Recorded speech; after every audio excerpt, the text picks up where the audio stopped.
Hey there, I'm Tracy Rigdon, and this is the Contrast Project Lounge podcast.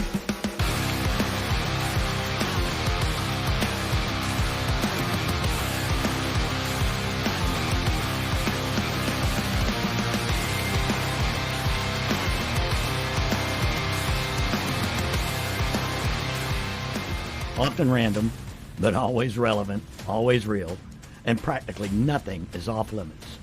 This podcast is for you. Are you ready for this? Let's do it. Welcome back to another edition of Wednesday Night Live of the Contrast Project Lounge podcast.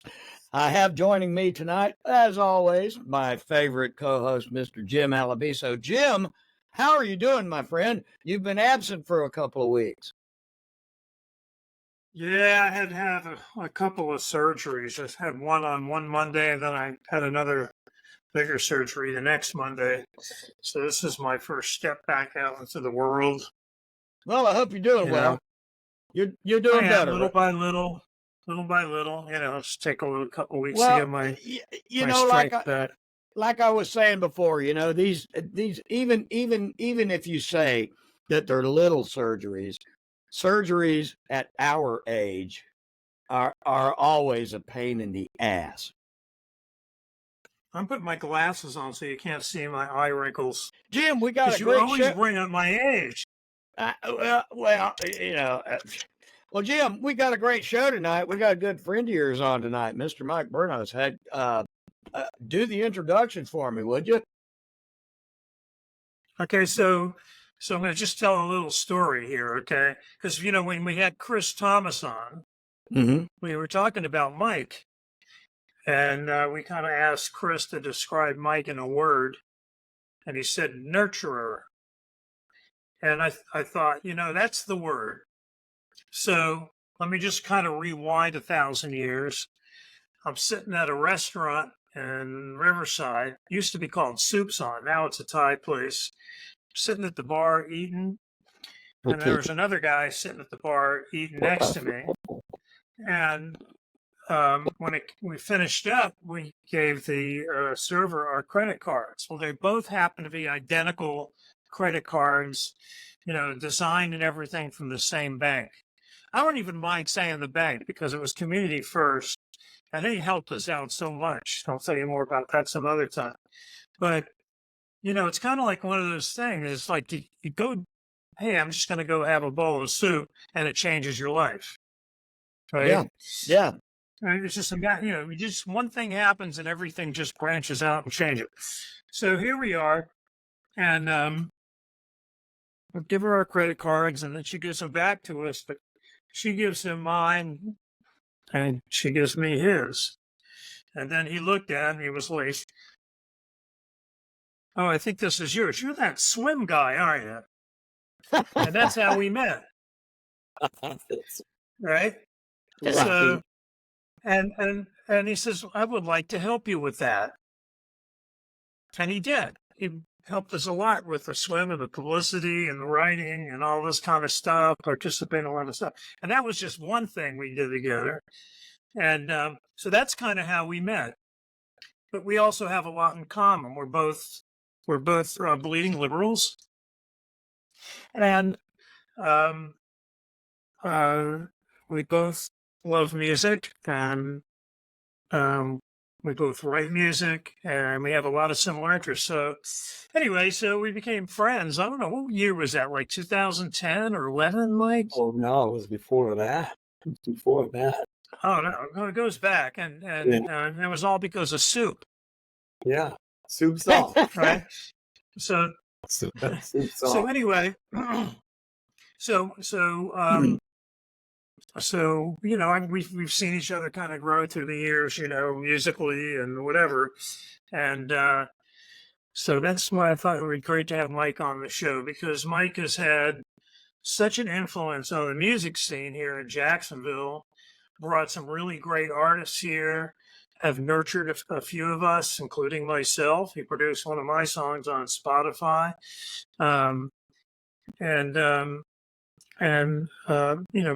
tries to spread some of this musicality throughout the community with his concerts and trying to get some things going in the coffee houses and things like that. So, anyway, hi, Mike. Hey, Jim, how are you? And Tracy, how are you? And thank you so much for having me on. I greatly appreciate it. It's you're quite be on welcome. with Glad to have you here. I've heard so much about you, and I've been watching your podcast, and great people, and I'm great to be. I'm happy to be included. Let me pick up where Jim started in that soup kitchen. The soup kitchen. It wasn't really a soup kitchen. It's called Soup Song. But Soup Song, right? Yeah. I recognized Jim because I think the week before, 2 weeks before, he was on the cover of Folio magazine as this guy who swam the St. John's River. And I'm saying, who swims the St. John's River? From like Palatka to downtown. I think this guy must be Superman, right? So here he is sitting in front of me in corporeal form. And so I was thrilled to meet the guy. And he was very down to earth. And as he went on to mention, we found out we had a lot in common. And I was happy to become a part of his up the river. What was the name of the group? It was Jumping Fish. Yeah, Jumping Fish. Up the river downtown, and we did a lot of work. Yeah. The river. And that's where the community first credit union came in, because they had a program, first year of their program, called Investing in You. And I was the first winner. And they basically gave us this big faux check for $1,000 to put into our work that we're doing for promoting sports and athletics on the St. John's River. That's how, and that just happens to be the same bank that brought our credit cards together. So it's just kind of like, the universe kind of works in a mysterious way. And Jim proved to be a big catalyst in the development of my music, because I had moved here, Tracy, in 2001. I moved here from Chicago. I'm originally from New Orleans, and I was a part of that music scene a long time ago. And I grew up in New Orleans in the 60s and the 70s. And I had the fortunes of hanging around the club Tipitina's on the weekends and listening to the Neville brothers play at 2 or 3 o'clock in the morning. The meters. Oh my gosh! Yeah. I love Aaron Neville, man. That guy's voice is amazing. And then it's a very small music scene there. And I was playing in coffee houses, but I just love the New Orleans music, that syncopation. And the Neville brothers, they sang like angels. Their harmony was amazing. And then later I got to know Harry Connick Jr. and Whitmore Salas. And because I said the music scene's small there, and I actually kind of mentored Whitmore Salas. He was considerably younger than me. I was like 26, and he was like 13 or 14, I forget. But we were doing. He went to a place called New Orleans Center of Creative Arts, and they had, one of the requirements was to do musical theater. So there was a theater downtown in the French Quarter called Le Petit Theater. And I was acting there. And so he came in to do a show there. And his dad, Ellis, asked me to watch over him, because the French Quarter can be a difficult place, So it was at night, and he was coming to rehearsal. So I watched after him, and we became friends. And when he comes to town here now, we see him, and we give him a bottle of champagne from my wife's vineyard. So it's always kind of nice. And then, you also knew a little bit of Harry Connick, right? Right. Harry Connick and I had a good friend together that was with a close mutual friend. And this friend got married, and this is before Harry really made it big. He was like 18 years old, but he was big in the city. Everybody knew he was a prodigy. And so he said, let's play at her wedding. So we played at the wedding, and Harry loves to get out in front and sing. Besides being a phenomenal piano player, he obviously loves to croon. And so he was a little jazz fan. And when he got up and sang, I played the piano behind him. And so, we were friends. And then I said, "Hey, Harry." So he told me he was moving to New York and try and get, break into New York. So I said, "Look, I'll come up and see you sometime." He said, "Sure, sure." So I had plans to go up and see him and stay in New York with him for the weekend. He was just, he was a young kid. He was looking forward to having some people from back home come visit him. So I planned to go up there, and something came up and I couldn't make it. So I called him and said, "Harry, I can't make it." He said, "No problem." So Sunday night, 2:00 in the morning, my phone rings, and it's Harry Connick on the other end. And he goes, "Hey, Mike, it's Harry." Yeah, Harry, what's the matter? I mean, it's 2:00 in the morning. I should know. New York, 2:00 in the morning, right? People just getting started. He said, "You never guess what happened today. I got a phone call from Rob Reiner. He's asked me to do the soundtrack for this movie When Harry Met Sally." And I said, "Well, that sounds great." And little did I know how much that was going to launch his career. And little did he know how much that was going to launch his career.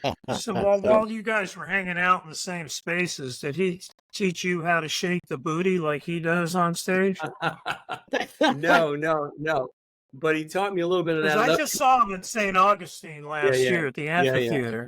Yeah. And, when he turns around and does that shaky, wakey thing, all the girls are like, Yeah. No, he taught me how to play a little syncopated left-hand piano, though. He did teach me that. But everybody was playing syncopated left-hand piano, as you know, Jim, because we brought one of the great traditional jazz pianists to Jacksonville, Tom McDermott. I mean, recognized in the New York Times and in the Wall Street Journal as being one of the country's premier traditional jazz pianists. That was at the Good Shepherd? Yeah. And that was one of our first ventures that we did when we got to know each other. And we also did it Wayne Woods because we were doing some Wayne Wood as well. And what a great concert that was. He brought with him the guy from University of North Florida, J.B. Scott. And boy, with him on a trumpet and Tom on the piano, sent chills up my spine. They did. Well, I'll tell you, it's like when he plays, Tracy, he does this whole history he just plays the history of jazz for you. Right. Yeah. Right. And it's just so cool to just listen musically to the history of jazz. You can do Jelly Roll Morton better than Jelly Roll Morton. I mean, yeah. He's done that at colleges and universities across the country. He's given that same presentation. He's done that. So we were fortunate to have him in Jacksonville give us that presentation and play. It was wonderful. Well, Mike, you mentioned Mike, you mentioned having your memorable experiences working with the younger guys, and coming up as a mentor with all this. How does music serve to you as a spiritual connection? For you and with the younger musicians, is there a spiritual connection, or how does that connect with you? Look, music is, to me, the most direct line to spirituality. If you want a connection to God, or you see, music is a direct line to that, in my opinion. I mean, there's nothing more that puts you on a spiritual plane than getting in the groove with music or writing music.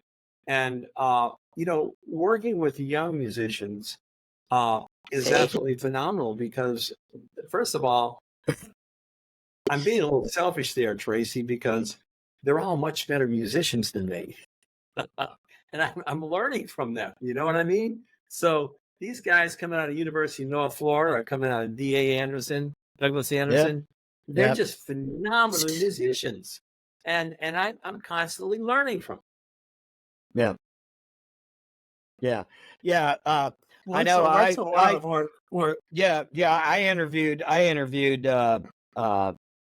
Melanie Joe the drummer that has left Jacksonville to go out to California and work with ZZ Top and all these other bands and everything. And she is a graduate of University of North Florida. Her parents still live out at Jax Beach, and she's moved out there. And she is phenomenal drummer. Yeah. I mean, we're very lucky. I mean, people learn about the University of North Texas and all these other great group dance programs, but UNF is right up there with them and producing fabulous musicians. That look, I played with a guy named Xavier Francis, a Jamaican guy, came out of the University of North Florida. He claims he still doesn't know how to read music, even though he graduated from UNF. He claims he doesn't know how to music. I've never played with anybody. He toured with me. We toured Pittsburgh. We did Louisville. Jacksonville, and when this guy played the piano, he just never missed a lick. And he was so intuitive. He played with my band Spice and the Poor Boys at the Jacksonville Jazz Festival. And man, he was the glue that held the band together. Just phenomenal pianist. And it's there's so many, like I said, talented musicians that have come out of UNL. Well, how you mentioned Spice and the Poor Boys. How do you approach your songwriting currently between Ample Angst versus Spice and the Poor Boys? Well, let me give you a little bit of backstory, Tracy. I moved to Jacksonville in 2001, and I came here from Chicago, and I didn't have a job. I came here. I had worked for Sears, and I had a successful consulting gig with Sears, making good money with them. It was just too damn cold in Chicago, so I moved back south, and I moved to Jacksonville because I had a good friend of mine that lived here and said, "Look, come stay with me." A fellow named Milton Mendenhall, who I went to college with, and we've been friends for 50 years. And so I did, and I had to start all over again in public relations and media relations. So I started, and my first job was for $300 a week here. And then soon I started, getting better gigs. And Katrina hit New Orleans in 2005. And my dad lost his home. So my dad came to stay with me in Jacksonville. There was no infrastructure in New Orleans. So he came to stay with me in Jacksonville. He was 94 years old. Within 13 months, he passed away.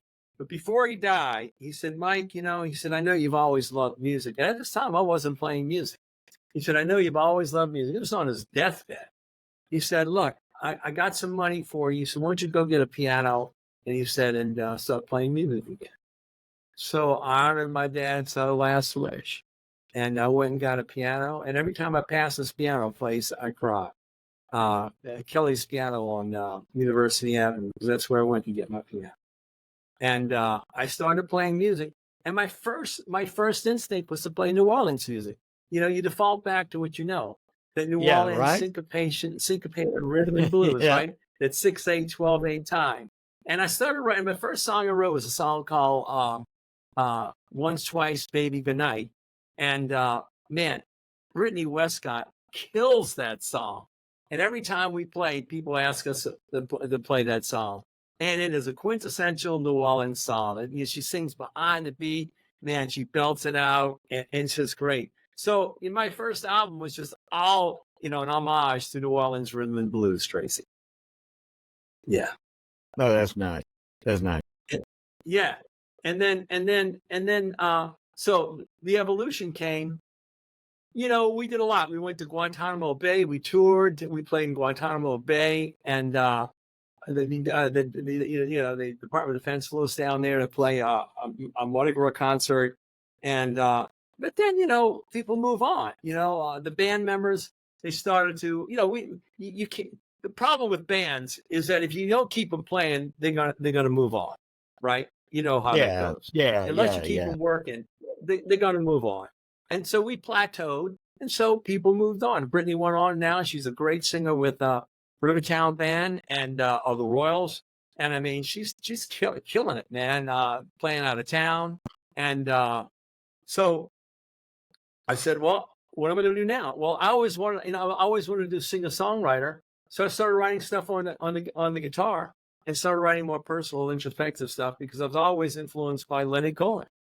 And so I started writing that music, and that now I've got a catalog of over 44 songs under Ample Lengths. Who, by the way, I named the band Ample Lengths because you'll appreciate this, Tracy. That it comes from ample. I named it Ample Lengths because Soren Kierkegaard, the Danish philosopher, said, "If you don't have a little length, you're not paying attention." Well, there you go. There you go. That's a great. Absolutely. I didn't know that. Yeah, you mentioned Leonard Cohen. I saw this article from, I don't know, 2011. 5 songs that stir the soul. You remember that? Oh, yeah, I remember that. Yeah. Right. Yeah. And you said Sisters of Mercy by Leonard Cohen. You first heard that at age 14. Yeah, I did. So, and I heard it not by him, but by Judy Collins. And I was that's right. You mentioned that. Yeah, blown away by it because, Leonard Cohen, he was fucked up. No shit. I mean, he was. He was. He was. He had a lot of unresolved family issues, and he had a lot of Jewish guilt, and I mean, I can relate to that. I mean, we all can relate to that, the family dynamics, and except he turned it into art and poetry, which he did so magnificently. Well, I was just gonna, I'm glad you actually brought that up because I was going to ask you, in what ways has music allowed you to break cultural barriers? And you talk about, being Jewish with all that Jewish guilt and everything. Well, the cultural barriers, how has any of that affected your? Well, in terms of cultural barriers, I find that, in my music, if you talk about cultural barriers, to me, you're talking about also politics too, and well, sure, and politics creeps up. It creeps up into my music. It just does. I mean, I did a song with Spice and the Po-Boys called "Let Me Hold a Little Something," and God, I think it's one of the best songs we did, and Britney killed it. And it's a satire. I mean, a criticism about politicians and how they're all in it for themselves, right? And a lot of them are. And then recently, when the 19 kids were killed in Texas, it just really, really moved me to the point that where I wrote the song called 19 Children. I wrote it in like 20 minutes. And it was just waiting to pour out of me about, this whole, when are we going to end this stuff? When are we going to end I have a line in the song that says, that says that, we're number one in the world, in the killing of children. I mean, how can you live with that? I mean, the fact that as a country, we're number one, so I don't get too heavy about it, but so the cultural stuff, you're absolutely correct though. You're absolutely correct. We are number one in that. Yeah. I mean, and how can politicians look at that and say we're going to and not say we're going to change that? Right. So, but look, my creative process is more a stream of consciousness, and it's a pipeline. Aren't the best songs the one that just drop in a few minutes? Absolutely. The ones you keep working on, and you keep working on it, never as great as the ones that just fall out of the sky. No, you got to work too hard. It becomes too cerebral. It's got to be an inspiration. I take a thought and try to fashion it into a well-crafted lyric. I mean, a thought comes to my mind, and then I say, okay, let me turn this to a lyric that is hopefully the beginning of a song. And then I reach into my musical basket of influences to come up with a melody. And my songs tend to be introspective. They come directly from Leonard Cohen. And, as far as rhythm, in singer-songwriter, you know, it's pretty simple stuff. But when I was with Spice and the Po' Boys, clearly my emphasis, you know, my influences were, you know, the syncopated sounds, the meters, and the Neville Brothers, and that's what got me moving then, and it keeps me moving now. But you know, anyway, so it's a thought. It's just a thought that you try and turn into a well-crafted lyric, and hopefully that's the opening door to a series of lyrics that turn into a song. And then there's those ideas that you just kind of write down, right? And then, like, I was working on something, I don't know, about a week or so ago, and I think I sent it to you. It was just like this little ditty of a verse that I wrote like 6 years ago. And I never ever thought of it as something that could be used as a lyric or expanded as a lyric into a song. And so I just sat down with the guitar and the keyboard, and bam, it was there. But it was just something like an idea that came out years ago.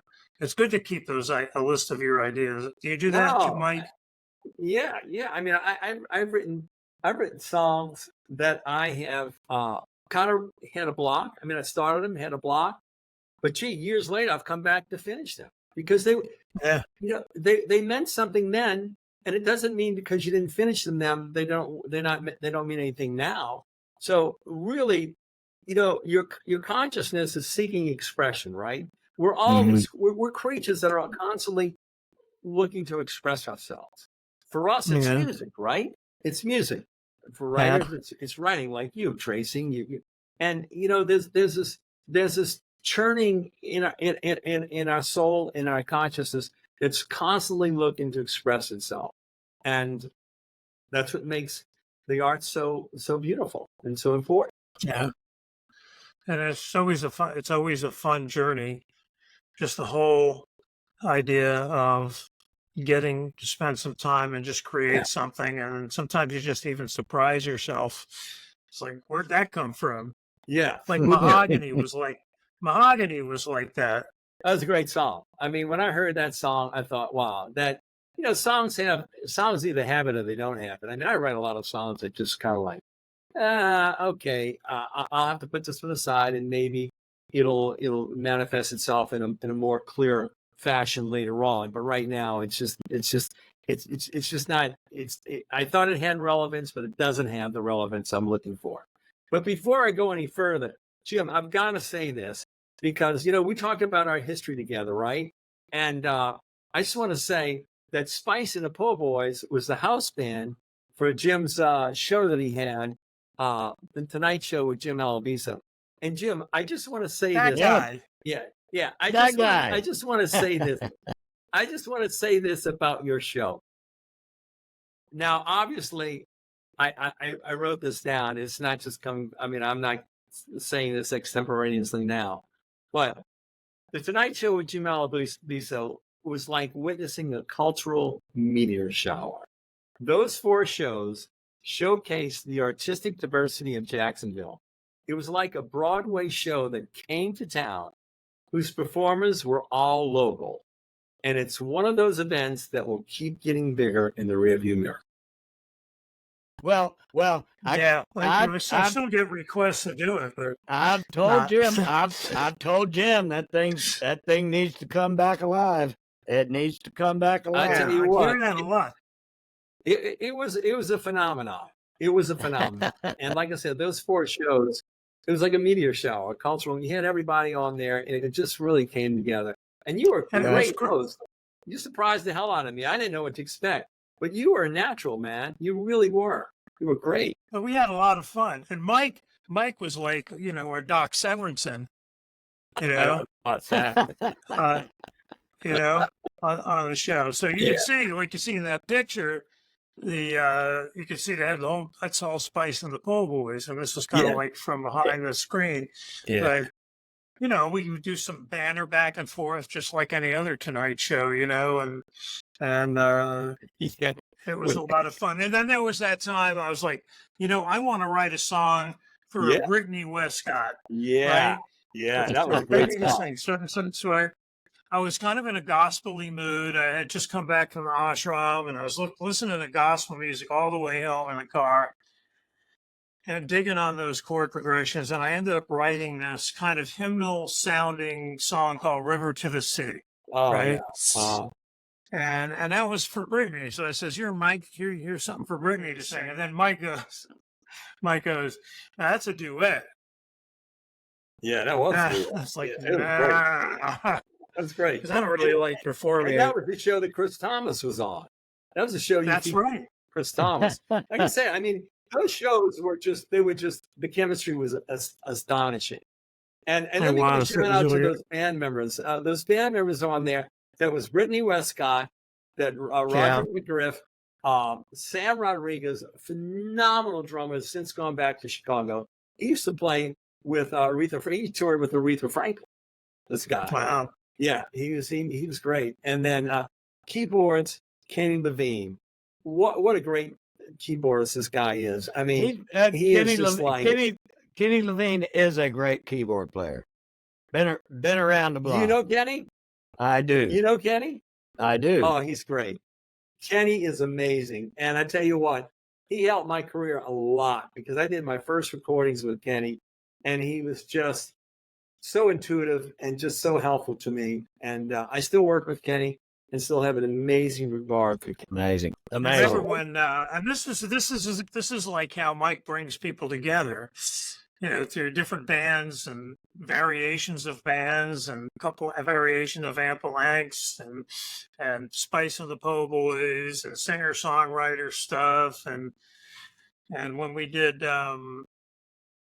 my Mahogany, Mike brought together some really good, I didn't perform on it, they just ample lengths did it, but he brought together some good people. So he wanted some strings on it, some cello, right? Yeah. And so he reached out to Dave Egger, who is kind of like the Jimi Hendrix of cello, and he plays here often. He'll be at Friday Musicale in the fall again. But he did the opening cello for Coldplay's Viva La Vida. He's played with James Taylor, Carly Simon, you name it. If you can't, I don't think you can name a foreigner. He's just played with everybody. So Mike sends him some of the tracks. Isn't that how that worked? Yeah. And then a couple weeks later, we get a few tracks from him of cello to lay down on Mahogany. And he even wrote a violin part that Daria Apostolova did. Yeah, she came in to do it. Right, and then that was all recorded and mixed over at Rockbot. Yeah, Josh, right? Yeah, great guy. And here I got this guy that played with all these great artists on my song on Spotify, and God knows I've made $3.25 in pennies off of that.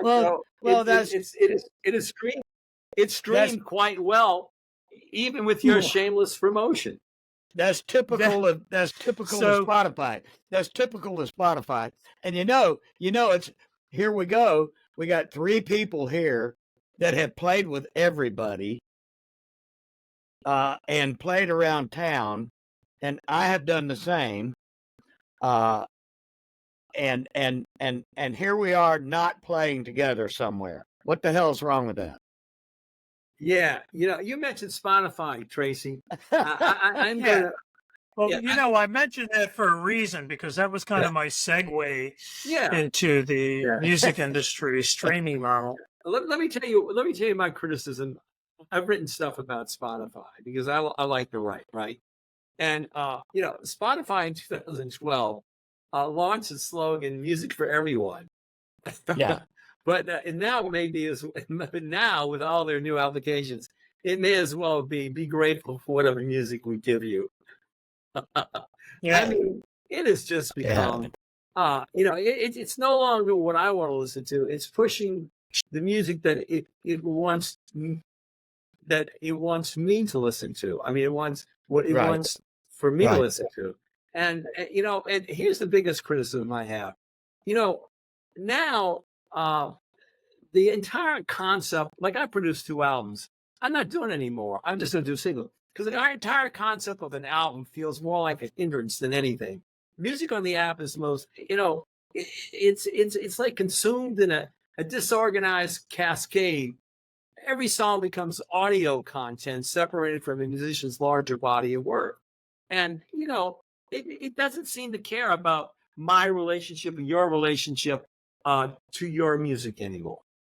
And think about that. It's like turning on a faucet. That's very true. And the whole listening thing, Mike, has changed too. Because there were days, like I remember when Abbey Road came out. I was living in Miami, and they premiered it on the big radio station down there. And they played side one, did a couple commercials, and they played side two. And you put your headphones on. But that's how we listen to albums in those days. Yeah. It was like watching a movie. You don't sit there and you're working, doing your job, or talking to your friends while, a new album is playing in the background. Right. It was all, we listened on purpose. Yeah. Right? It was a more intimate experience that you developed a relationship with the artist. The artist doesn't matter anymore. I can turn on one of their Tracy. I can turn on one of their playlists and hear music, and I have no idea who's playing that music. Because it's not like music from an album, and I go, "Wow, that's really, really good. Who is this?" And I develop a relationship. No, it's like jumps from this person to this person to this person, and then in between them, maybe a song from Apple. Oh, there's one of my songs wedged in between there. It's really horrible. Right. And you know what? Yeah. For $77,000, you can create. I did some research. For $77,000, you can create your own streaming platform. You can do the whole thing. And the three of us can get together and say tomorrow one of us won the lottery and said, okay, we're going to dedicate $77,000 to create, the Rigdon Alabiso Bernos-Livestream platform and whatever brand we came up with it. And we would say, this platform is only going to feature albums. That's it. We're going to feature an artist and their album. It's not going to be disintermediated songs here and there. And we could do it if we had $77,000. And you know what? There are streaming platforms doing it, but you just don't hear about them. They're too small. Yeah. It's totally the whole thing about an album was,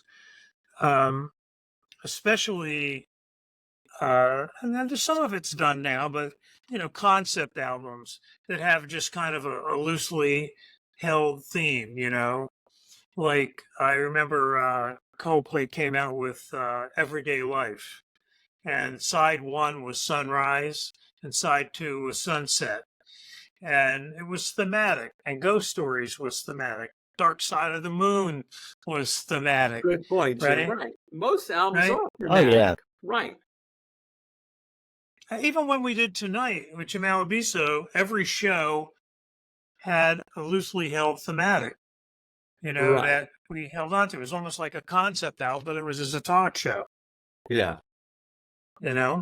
Yeah, right. And I really love that because I could just sit there and listen to it, and not be distracted by anything. I can just lay on the couch, put on over-the-ear headphones, and get into it. But it's not like that. And then the other side of it, it's totally flipped the income stream around, right? Because it used to be big time. You go out and you do a concert to promote the sale of your album, and you get X number of dollars for every copy that's sold. Now, the album is a promotion for your concert. It's not the other way around anymore. Exactly. That's right. That's right. No, that's right. Yeah. The albums are promotions for the concert tours. The concert tours, the tickets are insane. Hey. And then when you go to the concert, then they're selling merch. They got all this merch out there that they're selling. Sure. And that's where the money is. That's where the money is. It's not the streaming. Sure. And that's they're not making any money from recording streaming. Artists. Yeah. And then the word recording artist just kind of disappears. Because you really can't make any money being a recording artist. You have to be a performing artist. Look, I have 44 songs in the catalog, and I do it because it's a passion of love, right? And I do it because, if anything, I've got a 9-year-old son, and I want to leave him a legacy, because how else do you leave your children a legacy? Through your work, right? And through your love and your work. Right. So I want him to know, I want him to listen to my music and say, and just discover little things about his father that he hears in the music, right? Same way with my books. I've written 3 books, And I'm going to give a shameless plug for my recent book called Penance, which I think is really, really good. And if you're into reading, you can get my book on Amazon Kindle. It's called Penance by Mike Bernos. But I really think it's a good book. But anyway, that's why I write music, because mainly I enjoy it, and I like the collaboration, as you said, Tracy. I mean, golly, what a high it is.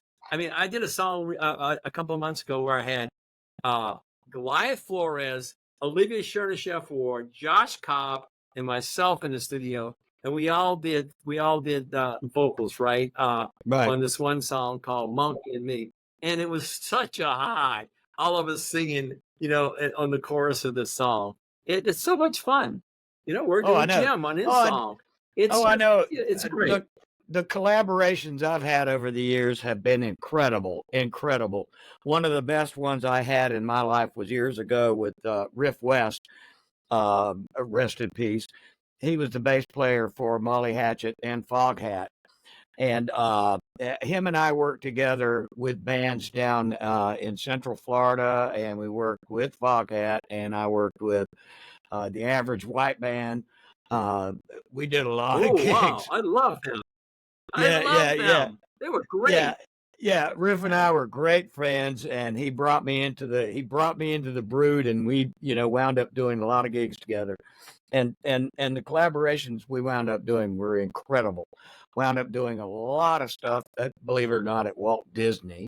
Did a lot of gigs. Did a lot of gigs at Walt Disney and the Hard Rock and all that shit, with Foghat and that kind of thing. So it was always a blast, and I'll never forget those days. Never forget them.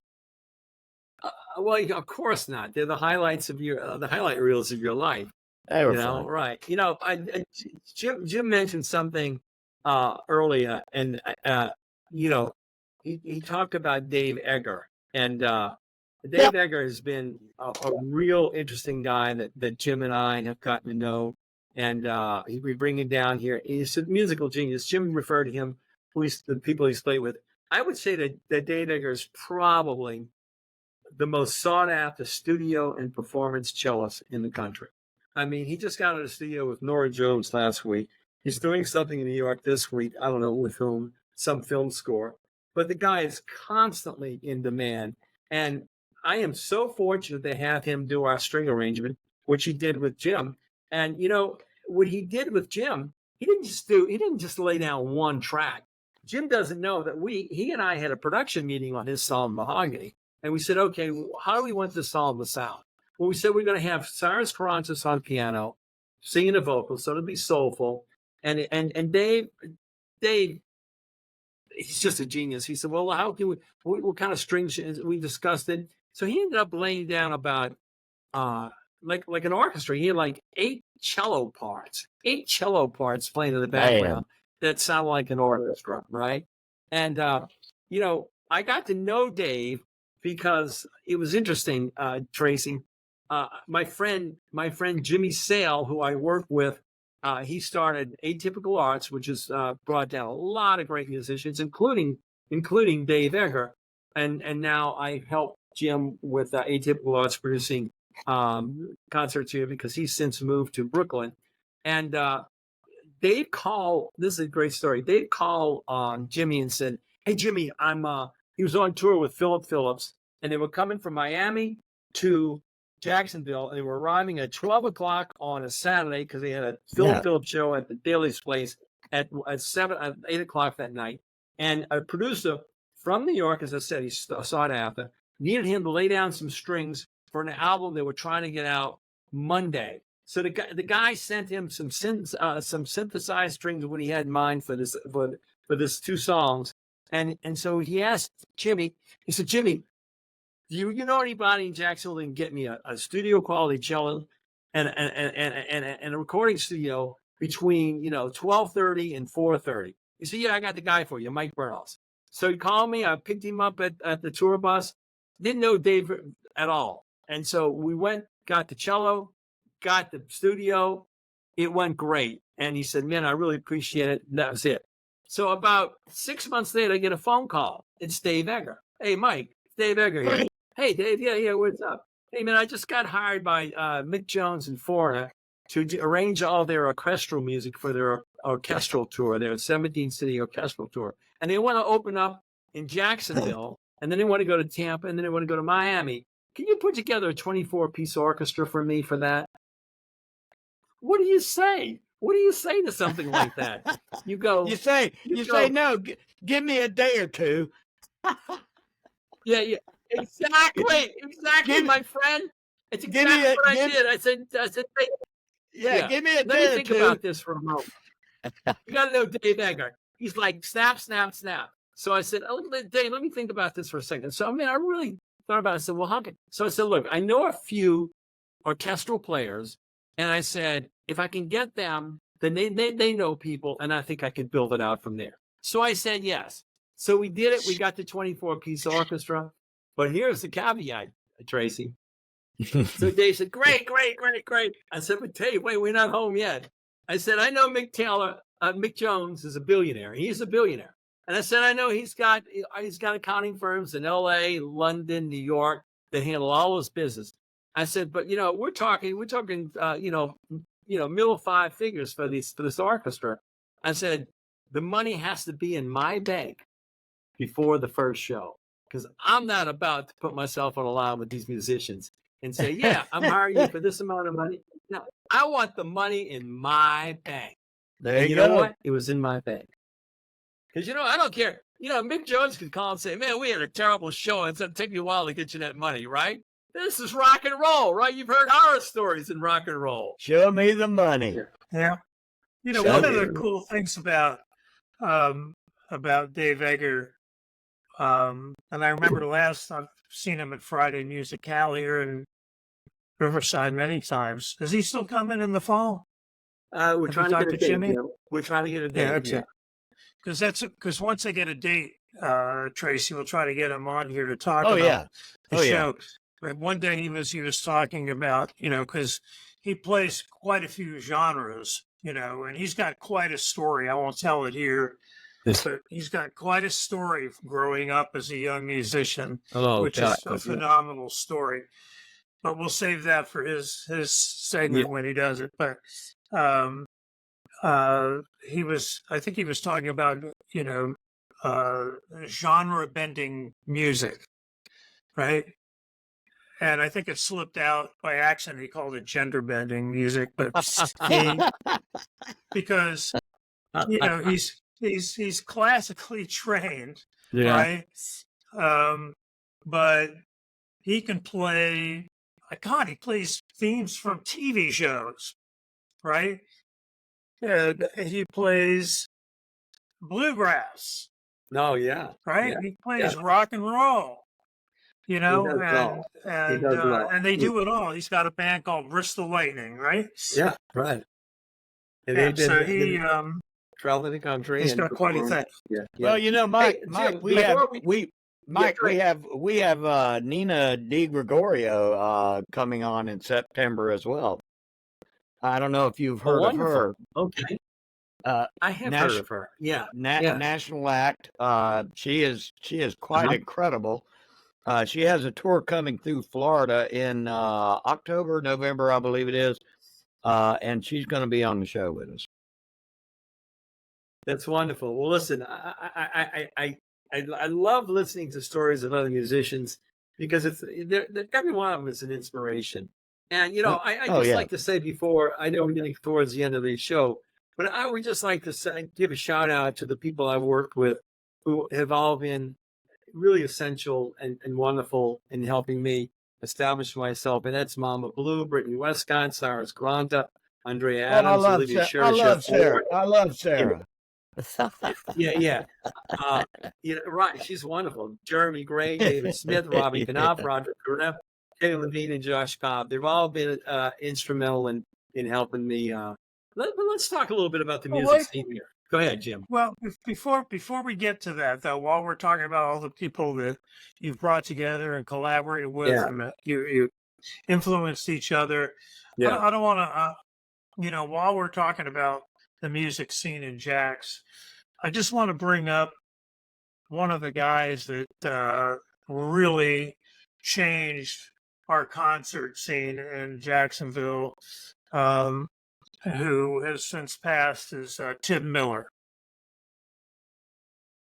I think we kind of owe a lot to Tim Miller too, in terms of Tim what he Miller brought to Jacksonville. You worked with him too, didn't you, Mike? Yeah, he was. Well, he had me as on his board. He was a nonprofit. I was on his board. He was a quiet guy, and he just Yeah. and he had people. He had such huge respect in the industry because I got a chance to work with him closely and see how he did his business, and he was meticulous in the way he did his business with regard to booking acts. Nothing was left to chance, and acts really. If Tim Miller called and said, "Hey, I want you to come to a show," his reputation was second to none. He was amazing, and enjoyed working with him. And I remember the time when, I asked him if he needed any financial assistance to bring a show down. And I mean, I know a lot of people would have said, "Yeah, man, look, here's the deal." He never accepted a penny from me. Never wanted a dime from me. He did it all on his own, and I respected that immensely. Flying Saucer Productions, right? Yeah, He booked a lot of your music hall and he St. was a Augustine. great curator of music. He was always bringing. He brought this band that I absolutely loved, and the name's slipping my mind right now. But he brought them to Underbelly. Unfortunately, it was like 12 people there because they were before their times. And then they broke loose and they busted loose and they were fabulous. But he was always bringing great acts. Let me tell you a little anecdotal story. I go to lunch with Tim one day. We're having lunch downtown, and there's a guy shows up, and we're talking, and Tim says, "Yeah, that's Mike." He says he's got a pretty good band called Spice and the Boys. He goes, "Oh yeah." I said, "Yeah." He said, "You guys travel?" I said, "Yeah, we travel." So how would you like to go to a show in Guantanamo Bay? I said, "Yeah, sure." Like it was nothing. Yeah, I'm going Yeah. there. Yeah. Well, Yeah, I yeah, go of to course, get- you know? We'll Yeah, go I go to Yeah. Gitmo. Yeah, I'm going to Gitmo. And this guy was booking bands for Gitmo, and Tim was so smooth. He didn't say like, "Hey, Mike, man, they come up, I'm gonna bring this guy. You might be able to get." He didn't even mention who this guy was. Right? He was so smooth and understated. I love that about Tim. Hey, Jim. Yeah. I want to ask you real Go quick. We got somebody in the audience here. Have you watched this? Have you seen this? Someone named Jimmy Sal. Jimmy Sale. He Yeah, knows. I don't see him up there because I don't see the same list you do. Look at the Jimmy Sale. Oh, here he is. live stream. Here he Jimmy- is. Yeah, Jimmy Sale's the partner. He is with Dave Egger earlier today Right. in New York Yeah. City. Right. Jimmy Sale is the originator and the founder of Atypical Arts There you that go. has really, really brought some great acts here, including Dave Egger, in which I'm working with Jimmy now. Since he moved back to New York, I work with him in helping produce shows here. Jimmy is an absolute great guy, and used to work with Spin and Vibe. Spin, it was the other magazine, Spin and Vibe magazine in New York City. And his Nice. knowledge of music, love of music is second to none. Very cool. Very cool. Hey, Yeah. Jimmy, if you're Let's talk- Jimmy, if you're listening to us right now, you can actually pop in on video if you want. If you want to show your face on camera, you can pop in. All you got to do is hit the live call button on the bottom of your screen. I'm just throwing that out there. Hey, well, before Jimmy comes on, let's talk a little bit about, let's wrap up with the current music scene in Jacksonville. So I'd like to get Yes, absolutely. Tracy, your opinion and Jim's opinion. Jacksonville is a very fertile music place. I said a lot of bands come through here. Leonard Skinner. It's really one of the originators of Southern rock, and but we got a lot of great bands that have come through. But I think the problem with Jacksonville, there's just not enough venues for original music. It's just not. We've got You're absolutely correct. I think it's a venue problem. Yeah. It's a venue problem because, we got a Blue Jay listening room, wonderful, but we need about 10 of those in the city, right? Yeah. To make the scene vital and make it, really alive. Yeah, Rain Dogs is real popular, but Rain Dogs is not a place where working musicians can go and make any money. No. Frankly, I mean, at Blue Jay, you can go make. I mean, you can go make. Right. I totally agree with you, Tracy. Totally agree with you. And I don't know what the issue is. I mean, we've got Grape and Grain in San Marco, great venue, and we used to play there. And now it's become more jazz, which is great. And because you need an outlet for the jazz musicians here. But for the singer-songwriters, there's just no place to play. I mean, I know guys like Darren Ronan and Adam Cotton, all great musicians. Yeah, Eddie Cotton. Eddie Cotton and I go back. Well, I'm not talking about Eddie Cotton. I know Eddie Cotton. He's great. But I'm talking about a guy named Adam Cotton, a new guy on the scene. Okay. Really terrific.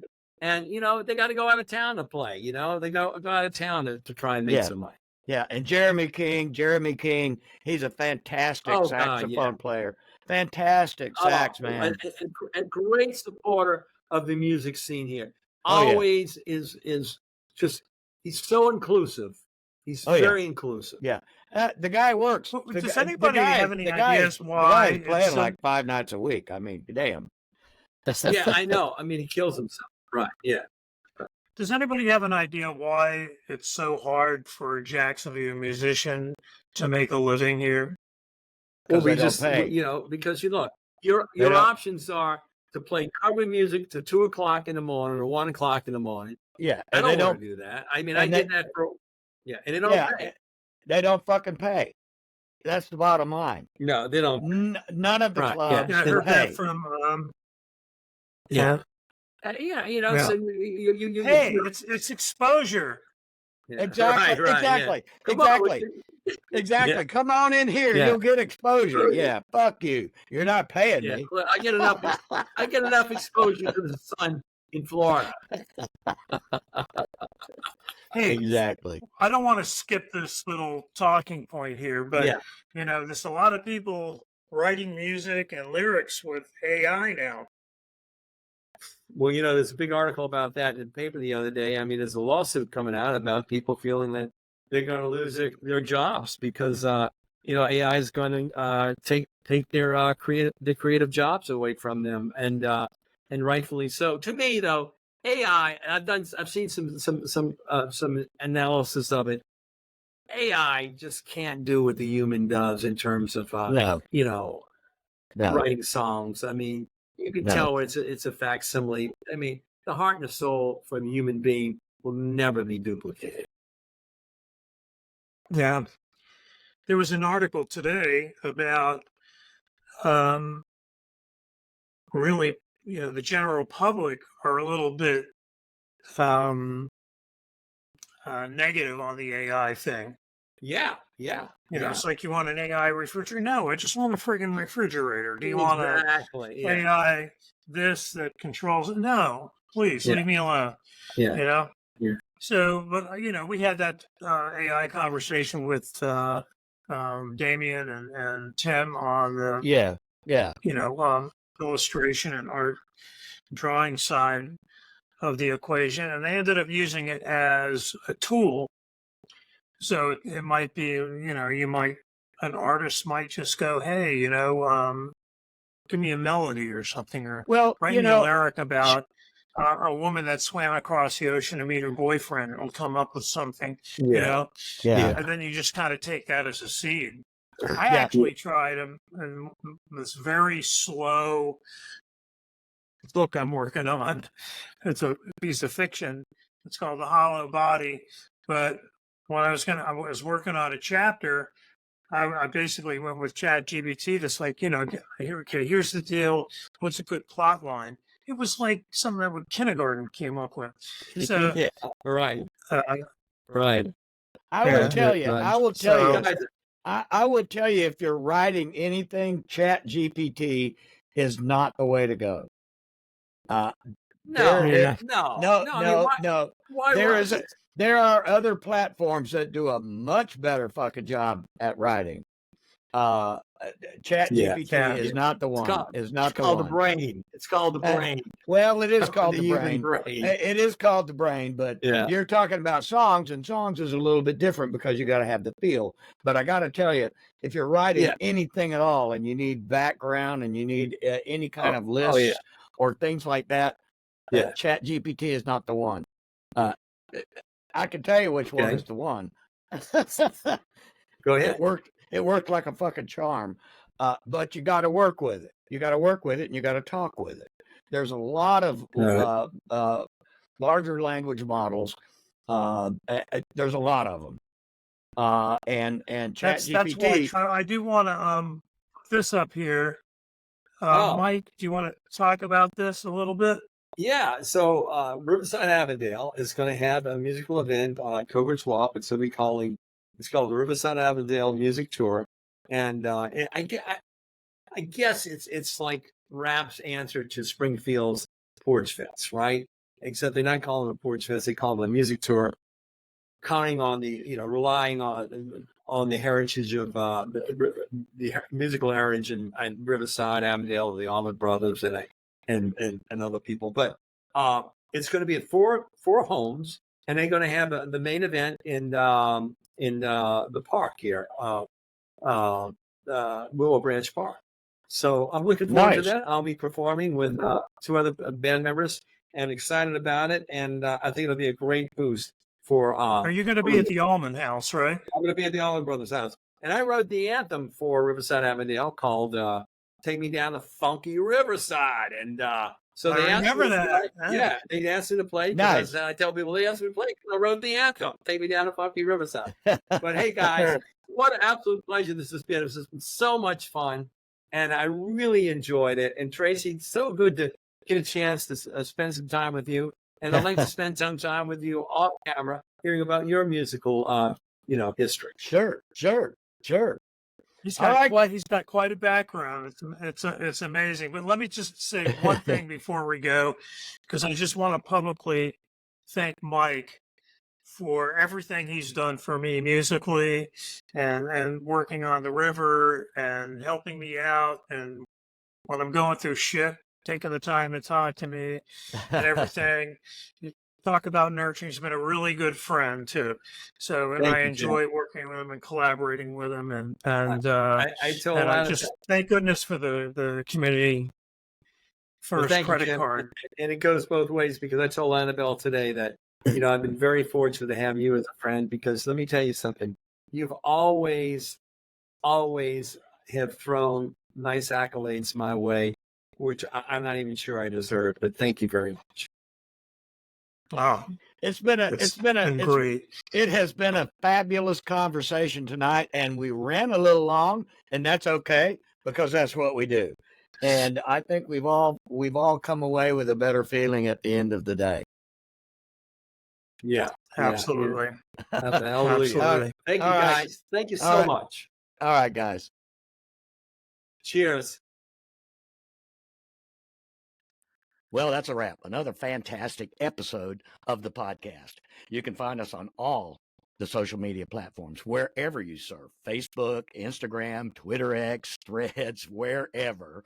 Don't forget to like, share, and comment. And on our YouTube channel, don't forget to like, share, comment, and smash that subscribe button. If you're streaming audio for the podcast, you can find us wherever you get your favorite podcast programs. In the meantime, I like to tell everybody, take care of yourselves and each other. Until next time, peace.